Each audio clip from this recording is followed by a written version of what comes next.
So how do I deal with stress today? And how was that compared to the stress that I used to feel when I was a drinker? What's the difference?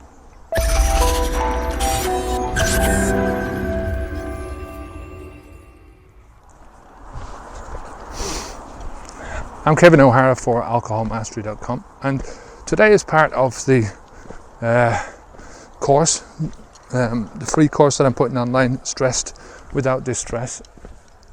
I wanted to talk about my personal journey with stress over time. Now, obviously when I was a drinker, I had a very easy way of dealing with stress, or what I thought was dealing with stress, and that was to get drunk, right? Get blotto. So as soon as I felt any stress, I could go down to the local bar or to the off-license, the liquor store, and pick up some of my favourite beer or wine and drink until I didn't need to feel anymore, right? But the problem with that is that the stress is still there. You know, the problem that causes stress, or the situation that causes stress in the first place, is still there. That hasn't gone, it hasn't disappeared, right? And that whole frame of mind that you're locked into as a drinker, you know, when you start to use alcohol as a tool for dealing with stress, you know, it just doesn't work. You know, think about the whole process of drinking. You know, first of all, you've got the mental process. You've got the you're thinking about drinking, so you're thinking about getting to the party at the weekend. Just get into the weekend, get into the evening so that you can go home, crack open your first can of beer, or open that bottle of wine that's been looking at you. Then you've got the actual process of drinking, where you're going from being sober into being drunk. And then you've got the consequences. So the aftermath, the physical damage, the poisoning, what we call the hangover, right? And all of that is just not conducive to sorting out any problems. I mean, we're not idiots. None of us are idiots. None of us are fools.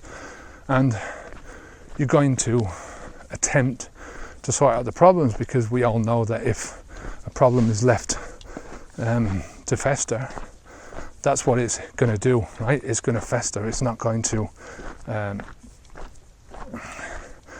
solve itself. So we make an attempt to solve the problem, but therein lies the problem, in that our attempts to solve the problem are usually for nothing, because of the mental position that we have put ourselves in. You know, we're sort of really diminishing our capabilities of problem solving, of dealing with things in life. You know, life is tough, life is hard, and it takes a lot of thinking, it takes a lot of patience, it takes a lot of action before you get the results that you want. I mean, everyone's looking for the easy time in life, you know, the easy way out, the magic pill, and we all know that there is no such thing. You know, that we all want to be the guy who's just won $100 billion trillion on the super duper lottery, right? And everyone is envious of that. I mean, I'd love to do that. You'd love to do that, you know, to be handed a check which is going to sort you out financially for the rest of your life. But who does that happen to? And what's the chances of that happening to you? It's never going to happen to me, ever, because I don't buy lottery tickets. You know, it's not my thing. I don't pin my success on that. I used to. When I was a drinker, I used to do that because that was seen as a way out.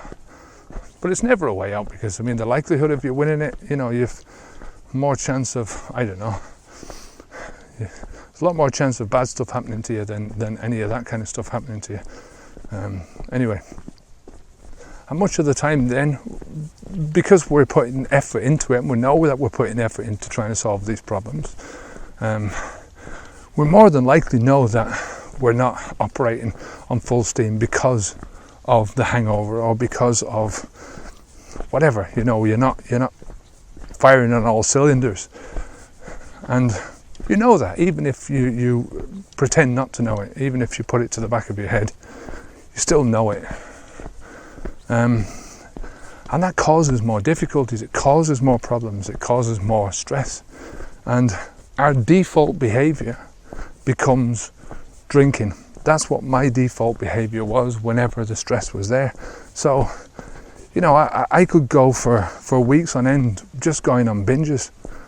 Not during the day, I'd still have to work. So, I could never do that because I had a son, I had a family to support, and I just couldn't do that. So, there were days when I did do it.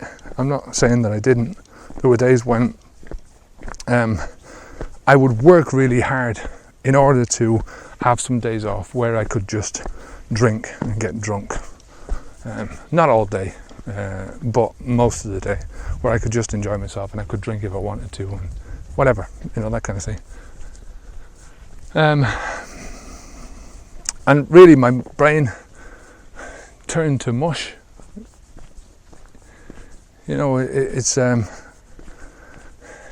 you only realise how much your brain is affected when you don't do it for so often. I've always talked about this as being, if you look at my life on a graph and is represented by a line, then that line was going down when I was drinking, and it was steadily going down, and the slope was increasing, and since I've stopped drinking, that slope has turned upwards. It flatlined for a long while in the beginning because I didn't know what to do, and then it slowly increased, and it has been increasing ever since. And it's because my mind is clear, because I've got all this time that I'm not wasting on alcohol anymore. I've got all the money that I was not wasting on alcohol anymore. All my life, there's so much life essence, if you can call it that. I don't know what it is, but there's a certain thing, happiness, and it involves happiness and energy and a feeling of freedom. That is all bundled up into this one big feeling of momentum, right? Of forward progress. Once you get that momentum and that forward progress, things start to look up and they start to climb, and that's what it's all about. That's what onwards and upwards is all about. It's just about that onwards and upwards progress that is impossible with any drug. Regardless of if it's alcohol or cigarettes or cocaine or heroin or angel dust, or whether it's your drug is late night soap operas, whether it's pizzas.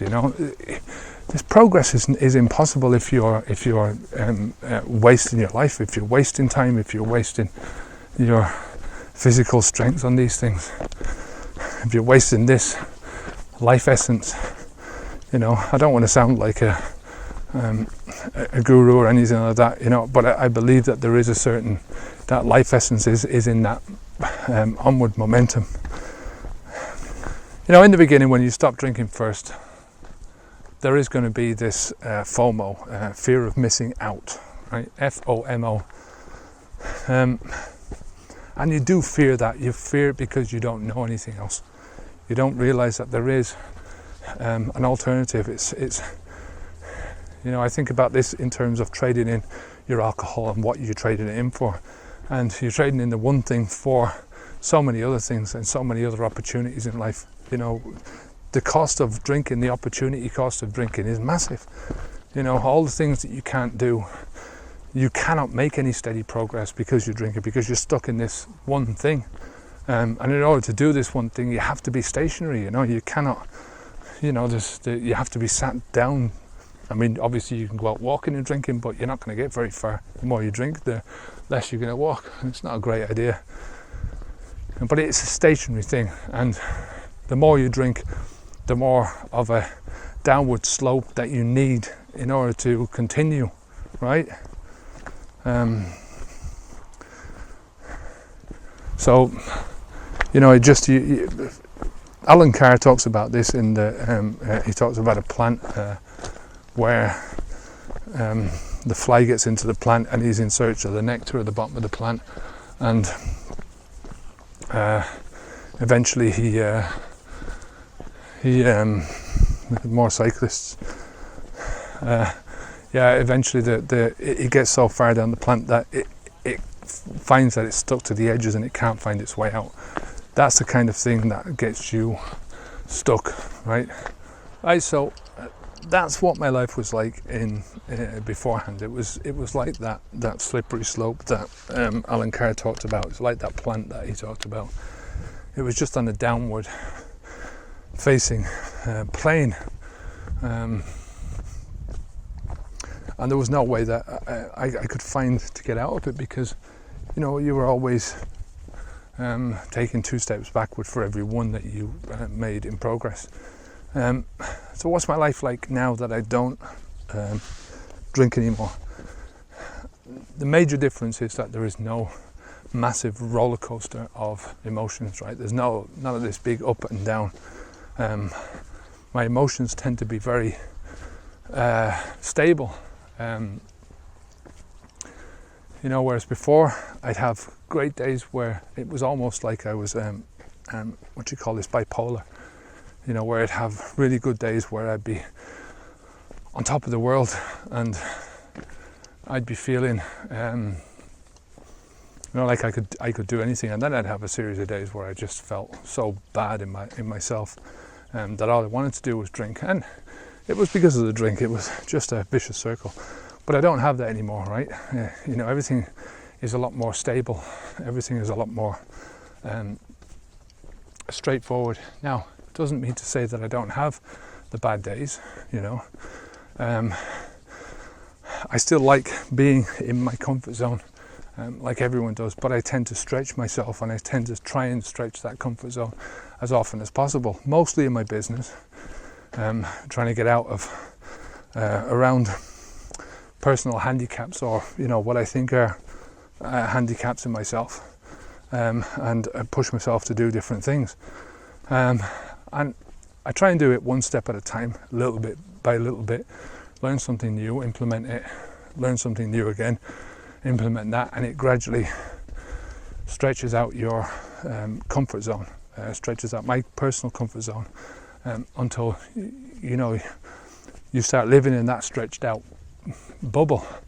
Your bubble gets bigger and bigger, and what you can do and achieve gets bigger and bigger, and you're all the time at the outside. You don't want to go back in again. You don't want to shrink your comfort zone any, because it's backward progress. I'm not sure if you can do. I think you can.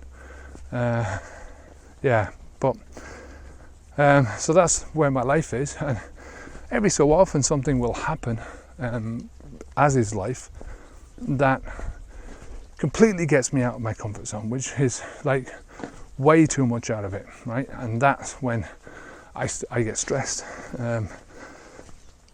I understand that stress is a normal part of life, is a good part of life. It's the thing that drives you on, that pushes you forward, and makes you get things done in your life. If you weren't stressed, if you were too super cool about everything and you didn't feel any stress, then the likelihood is you wouldn't achieve much. So stress creates success, so in a lot of those times, if I feel really stressed out, I can tend to binge on food.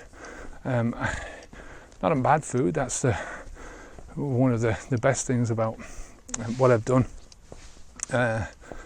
with my nutrition is I've managed to eliminate a lot of the bad foods out of my life, right? So, but every so often, if I'm stressed and I'm hungry and I go into a supermarket to do my shopping, then I'll buy a packet of biscuits and eat the whole packet, you know, and then afterwards I feel shit about it. But, you know, I'm dealing with that. So that's one of the stress reactions that I still have, that I still want to deal with.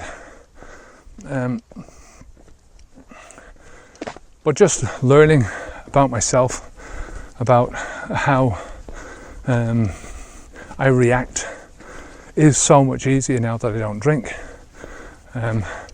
Before the alcohol, before I stopped drinking, the alcohol masked everything, right? You know, when you're under the influence of alcohol, not just under the influence of the actual drug at the time, but in general, when you're under the influence of alcohol, when you live that alcohol lifestyle, when you so easily deal with problems and deal with stress and deal with relaxation issues or fun or socializing or anything like that, when you have that whole circus going on in your head, then it's very difficult to see outside of that, right? So it's very difficult to see where the other problems are. And a lot of these problems are very simple to deal with, but you can't deal with them because you don't know that they exist, because you can't see them, right? Once you take alcohol out of the equation, you're taking this huge, it's like you're opening the curtain to everything else, and you're allowing yourself to see a lot of things that you wouldn't otherwise be able to see. One of the biggest ways that I deal with my stress now is first understanding that you're feeling stress and that all stress is not bad, right? That stress is good. Stress is there as your ally. It's that pressure to do things that drives you forward.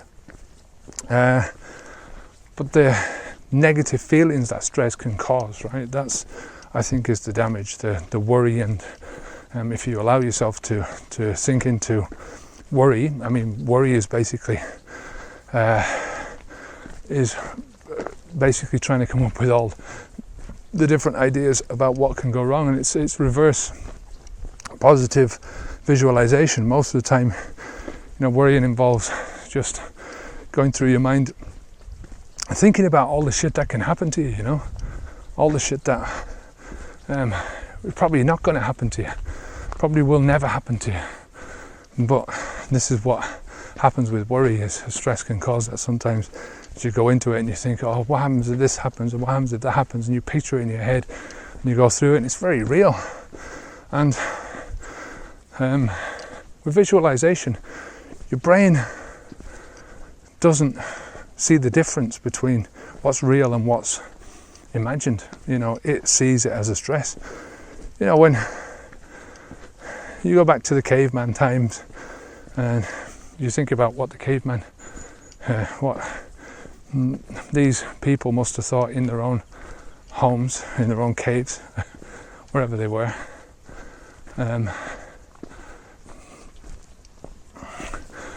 They had stresses, they all had stresses, but they were very basic stresses, you know. It was find food. They had a specific way of finding food, and they would forage or whatever they would do, but it was a very narrow range of things that they could do to find food, and they knew what to do. They'd avoid getting eaten by animals, and they had, again, a very narrow range of threats and dangers. Nowadays, we can be stressed about the most stupid things, the most mundane things, and the levels of our stress are, or the range of our stress is very, very wide. So it's understanding that, you know, there's some things that you can do things about, and there's other things that you can't do things about.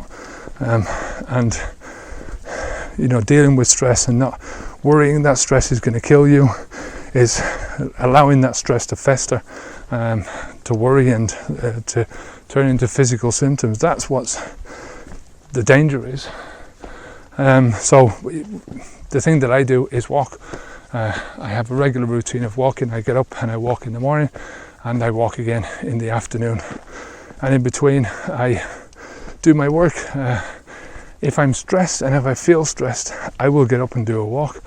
I'm gonna bring yoga back into my life. I really enjoy doing that, and I've got out of it, and it's one of those things with the journey of 1,000 miles begins with the single step again.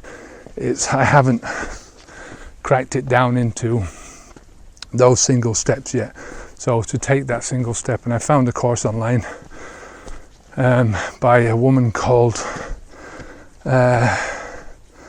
Fight Master, I think her surname is, and she does a 30-day introductory free course. I think all her videos are free. I'm not sure if she has a back-end product, probably, but she does a 30-day introductory course for yoga.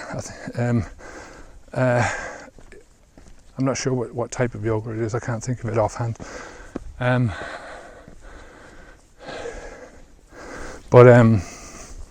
Yeah, that's what I'm trying to bring into my life now is yoga, and these are only 15-minute sessions. And from the first couple of lessons, I haven't done them yet. Esther's starting a new job in a couple of days, and I'm going to have more time. So I'm going to start the yoga then. And these first couple of lessons look very, very easy. You know, there's no real strenuous activity involved in it. There's no massive stretching, nothing that nobody can do. Actually, I think the first one looks like it's basically lying on a mat and practicing breathing, which almost anyone can do. It's 15 minutes, and it is that first step. It's getting that momentum going, and that's what I need. I really want to get it back in my life, because I think, along with the walking, I think yoga is a great way, along with meditation, to completely de-stress and to keep your stress levels from becoming physical and impacting on your physical well-being. So that's what I do to deal with my stress. That's the before and after of my stress. For what it's worth, I hope you get something out of that. Oh, it's a wonderful day. I just love getting out walking. I mean, I can start out really not wanting to do anything, and I put on my shoes in the morning, and it's almost automatic now. I've got it to the stage where I get up in the morning, I drink my half a litre of water, and I'm straight out the door. Put my boots on, obviously, and my coat over the last few months, but even that's starting to disappear now with the warm weather coming in. And I'm out the door, and within 10 minutes of walking, I'm really into it. I'm really just thinking, and my brain is activating itself, and it just sets me up for the day. I think it's a great thing to have, a morning routine. I think everyone should have it. I think it's just it's a guaranteed way. If you do the same thing over and over again, especially when you bring in something like exercise, whether it's walking or yoga or whatever it is that you're going to do. I'd love to bring in some meditation in the mornings, but yeah, I'll think about that. I don't know whether I'm going to do that, but it is just it's you can sort of put one habit on top of the other, and you can use one habit to springboard you into another one. So, I mean, for me, starting to drink the water, I got into that because I used to leave a glass of water, a half litre of water by my my toothbrush in the bathroom every morning. So I saw it there, and then I started drinking it then. So now I don't do that anymore. It's in the kitchen, but it just feels wrong if I don't do it. So I always get that first rehydration in the mornings, which makes me feel good. And then from there it was, leaving my shoes in the way as I was coming down the stairs in the morning. So I couldn't. I mean, I'm always the first one up, so I couldn't get past the shoes before I saw my. Couldn't get down the stairs without seeing my shoes, and then the shoes reminded me to go out, put the shoes on. You're out the door, and it all builds up into these habits. So if I wanted to do yoga, I fit yoga in on top of one of these other habits, and one reminds the other one. So yeah, that's I think it's just important to have that morning routine, because it starts off your day, starts off your time. It gives you a great momentum for the day. It kickstarts you into just something different. It puts you into the right frame of mind to start the day. Whereas, what's the alternative? To sit there and drink coffee in the morning and watch what's going wrong in the world, and be convinced then that everything that's going on in the world is the only thing. I mean, I'm convinced myself that there's 100 times more beauty in the world than there is badness, but news, that's all the news is going to show you, is the badness, because it's good for ratings. So I don't watch the news at all. So that's what the alternative is, that, or whatever the alternative is. I'm just saying, is start yourself off with a good positive routine in the morning, and you'll find that your stress is reduced. So anyway, that's it for now. Leave a comment down below this post, whether you're on YouTube or over on the website. If you haven't signed up for the newsletter, then do that. There's a lot of stuff there that I send out every week, a couple of times a week. And have a great day. Have a de-stress day. Try and stress as little as you can. And if you do get stressed, remember that it's a natural part of life. You don't have to get rid of stress. You're never going to get rid of stress, so don't even try. So until next time, I'm Kevin O'Hara for alcoholmastery.com. Onwards and upwards.